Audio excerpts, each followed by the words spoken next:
नमस्कार, इन खबर में आपका स्वागत है। विपक्षी अलायंस इंडिया गठबंधन में क्या हो रहा है? नीतीश कुमार की वहां सुनवाई नहीं हो रही है। आखिरकार नीतीश कुमार क्या चाहते थे जो नहीं हुआ? बहुत दुखी और उदास से दिख रहे हैं। इसका राज खोला है उन्हीं के कभी सहयोगी रहे और आजकल जन सुराज यात्रा निकाल रहे प्रशांत किशोर ने। सुनिए प्रशांत किशोर क्या बता रहे हैं। तीसरी बात इंडिया को लेकर मैं जो आपको बताना चाहता हूँ कि ये तो अभी शुरुआती दिन है। सबसे आसान काम है नेताओं का एक साथ बैठना, महत्वपूर्ण है लेकिन ये आसान काम है। जब सीट शेयरिंग की बात होगी, जब मुद्दे की बात होगी, तब आपको समझ में आएगा। जहाँ तक नीतीश कुमार का सवाल है और इंडिया में उनकी भागीदारी का सवाल है, तो बिल्कुल इसको ऑन रिकॉर्ड आप लिख लीजिए। 3 जो इंडिया की बैठक हुई, पहली बैठक पटना में हुई। नीतीश कुमार की ऐसी अपेक्षा थी कि वो इसके सूत्रधार के तौर पर उभरेंगे, इसके संयोजक बना दिए जाएंगे, तो पटना में तो वो हुआ नहीं। फिर नीतीश जी की आशा अपेक्षा थी कि बॉम्बे में ये हो जाएगा, बेंगलोर में होगा। तो जो बेंगलोर में बैठक हुई उसमें संयोजक की तो कोई चर्चा हुई नहीं, इस गठबंधन के नाम की चर्चा हुई। उसमें भी आपने खबरों में देखा होगा कि सब लोग सहमत थे। जो नाम नीतीश कुमार ने सजेस्ट किया उस पर कोई सहमत नहीं हुआ। नीतीश कुमार एकमात्र बड़े लीडर थे जो इंडिया नाम से सहमत नहीं थे, तो वहां पर भी उनकी नहीं चली। तीसरी बार जब वो बॉम्बे में बैठक हुई, आपको जदयू वाले नहीं बताएंगे, हम बता रहे हैं, क्योंकि इंडिया वो बैठक में जो लोग बैठते हैं वो सब सीधे तौर से हमसे जुड़े हुए लोग हैं। तो तीसरी बैठक में नीतीश कुमार एजेंडा लेकर गए थे कि कास्ट बेस्ड सेंसस को इंडिया का मेन एजेंडा बनाया जाए। उसको भी इंडिया के सभी साथी गठबंधन दलों ने मुख्य मुद्दे के तौर पर नहीं स्वीकार किया। तो तीनों बैठकों में नीतीश कुमार को, वो चाहे आपको कुछ भी कहे, मैं आपको जो फैक्ट है वो बता रहा हूं कि तीनों बैठकों में नीतीश कुमार को जैसी अपेक्षा थी वो तो उनको मिल नहीं रहा।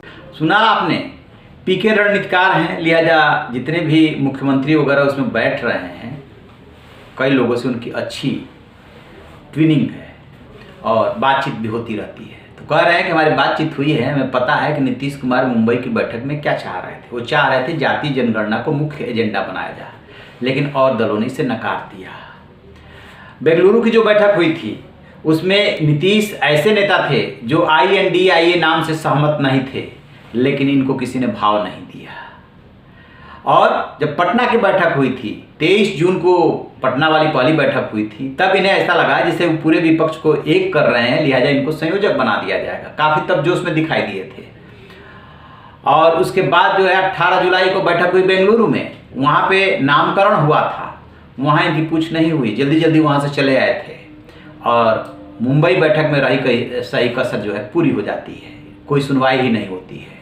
दरअसल हुआ क्या है कि इसमें कहीं ना कहीं बिहार की राजनीति भी काम कर रही है। बिहार की राजनीति इसलिए काम कर रही है कि लालू प्रसाद यादव और उनके बेटे तेजस्वी यादव बैटिंग कर रहे हैं राहुल गांधी के लिए।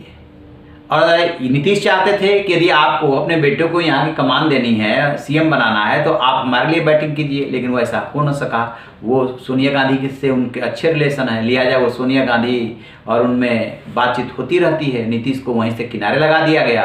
राहुल गांधी को उन्होंने दुल्हा बना दिया, नीतीश को बाराती बना दिया। नीतीश को ये बात हरगिज गंवारा नहीं है। अब वो हाथ मल रहे हैं कि कहाँ तो मैंने पहल शुरू की थी। ऐसा नहीं था कि उन्होंने ही पहल किया था, उसके पहले ममता बनर्जी और KCR वगैरह न जाने कितने इसमें पहल कर चुके थे। लेकिन हाँ, जो ये शेप ले रहा है, इसकी जो पहल हुई थी, जो शुरुआत हुई थी, वो नीतीश कुमार ने की थी, ये बात सही है। और अब नीतीश कुमार वहाँ किनारे हो गए हैं, तो इधर उधर जो है देख रहे हैं कि कहाँ पे सेटिंग हो सकती है। अब उनके साथ सबसे बड़ी दिक्कत ये है कि जो उनकी साख है वो सवालिया हो चुकी है, वो बची नहीं है। इधर उधर उछल कूद के चक्कर में क्या हुआ कि साख बहुत तेजी से घटी है, उम्र भी हो चली है, थोड़ा भूलने भी लगे हैं। तो अब उनके लिए बहुत मुश्किल हो रहा है एडजस्ट करना। और गए थे G20 के डिनर में, प्रधानमंत्री नरेंद्र मोदी से मुलाकात हुई। PM मोदी की अपनी एक अदा है, उन्होंने प्रेसिडेंट जो बाइडेन से मिलवा दिया। और दूसरे ही दिन कहा जा रहा है कि त्रिस्तरीय पंचायत के लिए लगभग 2000 करोड़ का फंड था, उसे जारी भी उन्होंने कर दिया। तो PM मोदी भी संदेश दे रहे हैं और नीतीश कुमार भी संदेश दे रहे हैं। और अंदर खाने जो कुछ भी चल रहा है, बहुत जल्दी खबर मिलेगी कि जैसे ही सीट शेयरिंग की बात आएगी वैसे ही खटपट शुरू होने वाली है। पहले से ही नीतीश कुमार उदास बैठे। देखते रहिए कि आगे आगे होता है क्या। रहिए ना बेखबर, देखते रहिए इन खबर। Thank you.